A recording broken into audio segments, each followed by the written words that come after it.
Welcome back to the channel. Now I'm sure you saw it in the last episode, at least this engine, we pulled all the injectors out. Today we're going to take the head off and inspect the pistons and then flip it over and we'll do the other side. So we'll get right to it.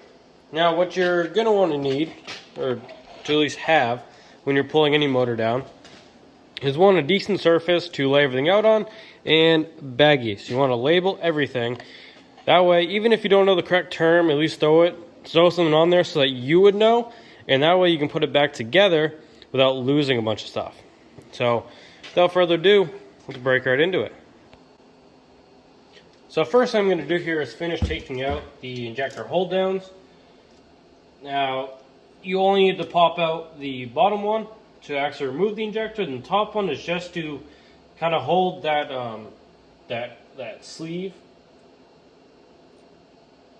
And if you notice, the top ones have this bigger collar, and that's just something to be aware of when you're putting it back together. That way these ones can only sit down so far. That way it's always at the optimal height for that lockdown sleeve. I'll finish getting these and I'll bag them and we'll move on. Next, we're removing all the rocker arms. Now the way I'm going to do it, I'm just going to pop them all off. Some of them have different load because the engine is in different, they're in different tiling everywhere. Like that one had a lot more load placed on it.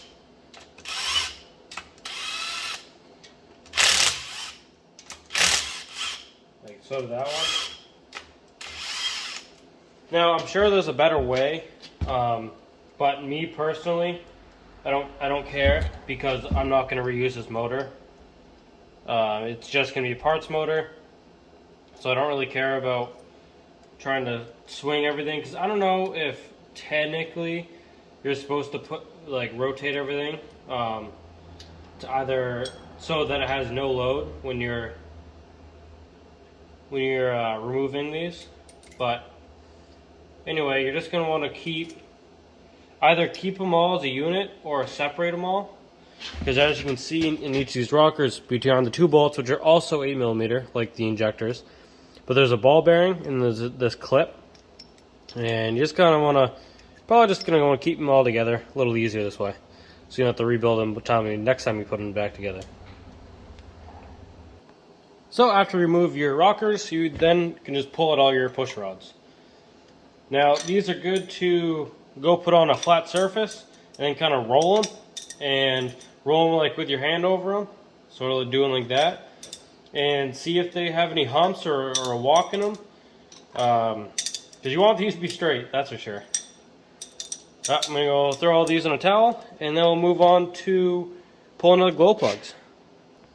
Also, depending on how you're wanting to store these, they're going to be full of oil, and honestly what I like to do is just clean off one end, blow all the oil down kind of anywhere, and that way when I put them in a bag, when I go to use them later on, it's not just an oily mess.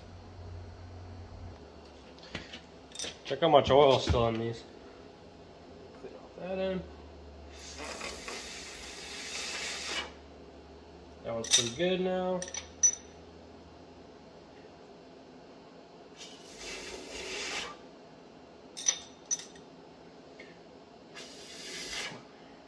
Nice. Good to go. Now the next thing is these glow plugs, and you're going to need a deep 10mm because it has that electrode that you pulled that plug off of. So a regular shallow 10 will not work. And then I also just have it on an extension on this guy, and just give me a little more depth, and then we'll just pull all these out. Finish pulling this, and this one isn't even that bad.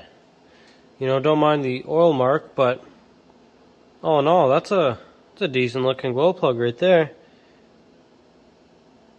It says a Germany.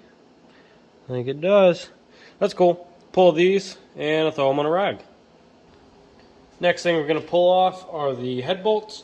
And some people will probably pull out the valve springs, you know, after the head comes off, but I don't have a tool for that, and that also isn't relevant to what I'm trying to do. So what you're going to need is a 15 and some sort of configuration so you get down there.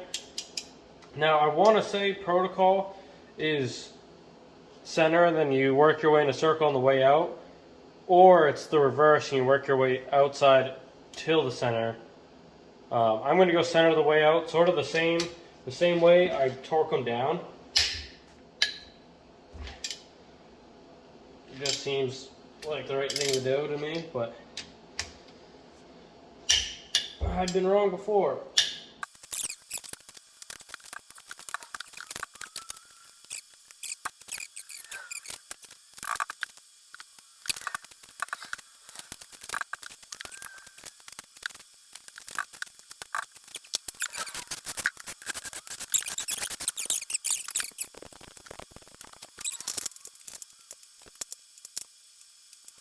Okay,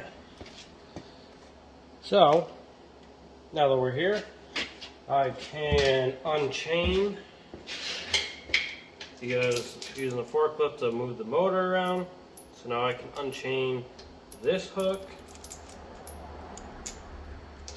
that way and lift it up out of here. Pull the nut back on. Now, gonna want to clear a spot over on this table for it. Obviously it's gonna go like right here. So just gonna set you up behind it. I don't know, something like that. Maybe you can see the motor. See, I'm gonna be coming over here.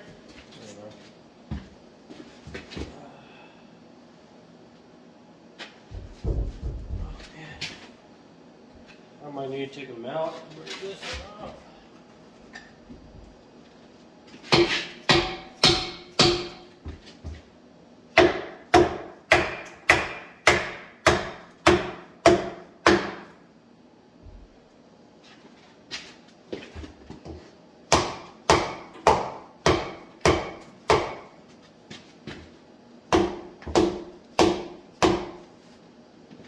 There we go.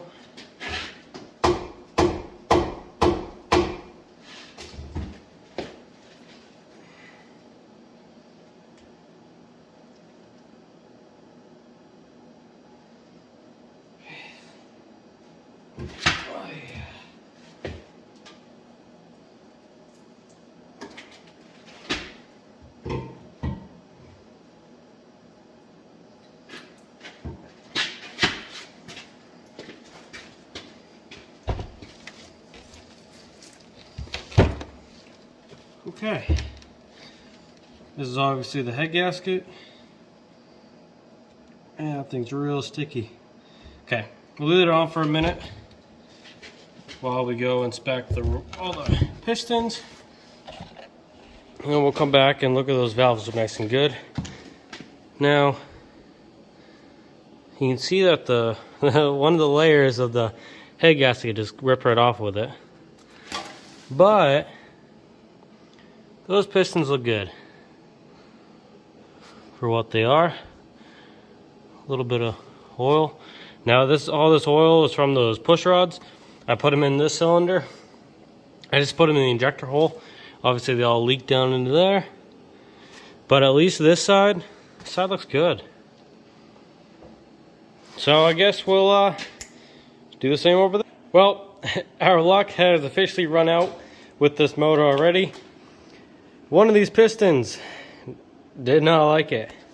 So he was not wrong when he said there was a broken tip. Now the part that, see, that's definitely fucking broken. And then in that same cylinder, the glow plug looks like this. Yep. Nasty. That's what it's supposed to look like right there. Nice round. No, this thing's fucked.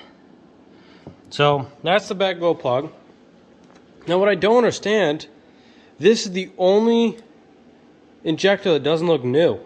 It looks like they put new O-rings, but the top, the electrical unit, is brown. The rest of these, all 7 of them, is this lighter brown, like kind of almost like an olive green color. But nope, not this one. This one's fucking brown, like dark brown, and then it has this metal cover over it. And I don't know why this is the only one that's different, but it's less weird seeing how that's the only one that's different and that's the only one that's broken compared to the others. And it looks like that one has a new cup, I want to say. I don't know. Compared to the other ones, I don't really know what went on here, but whatever it was fucked, and it was not okay. Because in the bill, he paid for 8 injectors, and right here it looks like he paid for 7 and a rebuilt one, and the rebuilt one did not last. I mean, it just grenaded his motor. So that's obviously the bad piston. That one's just melted. The rest of these look okay. The other 7 look okay. He thought there would be a nice crack, and yeah, it's a lot worse than that. So, oh man, that is not what I wanted to see. But what are you gonna do, right? I don't know. So I think that's gonna do it for today's video. This is what the top end of a 7.3 liter Powerstroke looks like, all kind of disassembled. And I'm just gonna bag it, and I don't know, we're gonna go from there. This really puts a damper on my my ideas, because that truck that we got from him isn't running that good. And it's kind of a weird situation. I'll explain it better when I get that truck in here, because it's gonna need some work here pretty soon.